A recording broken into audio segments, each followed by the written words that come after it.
Hello guys, അപ്പോൾ ഇന്ന് പരിപാടിയുണ്ട്. രാവിലെ തന്നെ നല്ല കുളിച്ച് കുട്ടപ്പനായി നല്ല ഗ്ലാസ്സൊക്കെ വെച്ച് വെയിലിട്ട ചൂടത്ത് നേരെ അമ്മായിൻ്റെ വീട്ടിൽ പോയി. അവിടെ പോയി നല്ല മാങ്ങ ഫ്രിഡ്ജിൽ വെച്ചിരുന്നു. അതിനെടുത്ത് ജ്യൂസ് എടുത്ത് ഒറ്റ സാധനത്തിൻ്റെ വരെ ഞങ്ങൾ ജ്യൂസ് അടിച്ചത്. പിന്നെ അത് നോക്കണു അമ്മായി ബീഫ് വെക്കാൻ പോകണം. ബീഫ് അടിപൊളി ബീഫ്. പിന്നെ അവർ ഉള്ളിയും തക്കാളിയും എല്ലാം അരിയുന്നത്. അപ്പോൾ ഞാൻ അവിടെ കുറച്ച് നേരം ഇരുന്ന് സഹായിച്ചു. പിന്നെ ചിക്കൻ ഉണ്ട്, നല്ല ലെഗ് പീസൊക്കെ ഉണ്ട്. ഇന്ന് അടിച്ച് പൊളിക്കാന്നുള്ള പ്ലാനിലാണ്. പിന്നെ അങ്ങനെ മാമൻ നല്ല മലപ്പുറം ബിരിയാണി വെക്കാൻ തുടങ്ങി. അത് വെക്കാൻ തുടങ്ങുമ്പോൾ തന്നെ ഒരു പ്രത്യേകത മണം വരാൻ തുടങ്ങി കേട്ടോ. എന്തോ നമ്മൾ മലപ്പുറത്ത് പോയ ഒരു മണം വരാൻ തുടങ്ങി.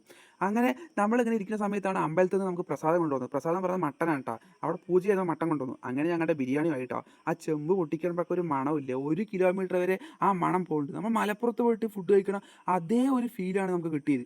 അങ്ങനെ അവിടെ സാധനം വെച്ചു. അങ്ങനെ ഞങ്ങൾ അത് കുറേ നേരം നോക്കി നിന്നു. അതിൻ്റെ മണവും ആ ഒരു കളറും കൊണ്ട് ഞങ്ങൾക്ക് സെറ്റായി. അതിനുശേഷം ഞങ്ങൾ ബിരിയാണി ആയപ്പോൾ നേരെ വണ്ടി എടുത്ത് വിട്ടു. കുറച്ച് നേരം എവിടെയെങ്കിലുമൊക്കെ പോയിട്ട് പിന്നെ കഴിക്കുന്ന സമയത്ത് വരാൻ വേണ്ടി പോയി. ഇതാണ് ഞങ്ങളുടെ അവിടുത്തെ ഒരു പാറ.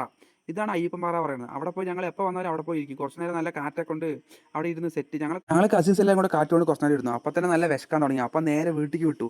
അമ്മായി എവിടെ പോയതാണെന്ന് ചോദിച്ചപ്പോൾ ഞങ്ങളിങ്ങനെ പാർക്ക് എന്നൊക്കെ പറഞ്ഞ് ലാസ്റ്റ് വീടെത്തി നല്ല ഫുഡൊക്കെ തട്ടി സെറ്റ്. അങ്ങനെ ഞങ്ങൾ അവിടെ കുറച്ച് നേരം ഇരുന്ന് നേരെ അമ്പലത്തേക്ക് വിട്ടു. ഇതാണ് അവിടുത്തെ കളി പറയുന്നത്. പെരുങ്കുടിയമ്മൻ്റെ അവിടെ നടക്കുന്ന കളിയാണ്. എല്ലാ വർഷവും ഉണ്ടാവും. അടിപൊളി പരിപാടിയാണ്. Bye bye.